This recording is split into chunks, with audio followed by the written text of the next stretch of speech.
Harga mulai membaik, cabai di kebun petani ini dicuri maling di Banjarnegara. Sebuah tayangan yang menggugah di Desa Kutauluh, Kecamatan Purwanegara, Kabupaten Banjarnegara, Jawa Tengah, seorang petani merekam kebun cabainya yang dicuri orang. Ini lur, lombokannya malah dicolong wong mau embengi pada madul. Ini cabainya dicuri orang tadi malam. Semua pada rusak, ujar Hamdiarto dalam perkataannya di video tersebut. Diketahui nama petani tersebut Hamdiarto. Cabai yang hilang tersebut diperkirakan mencapai 100 kg, Kamis tanggal 9 Desember tahun 2021. Ada madul.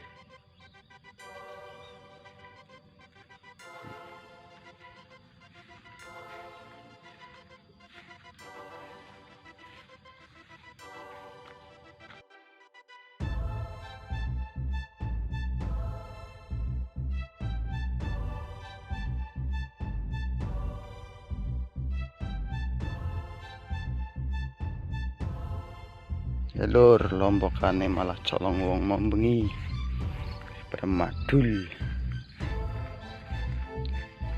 Colong wong. Jan pada madul.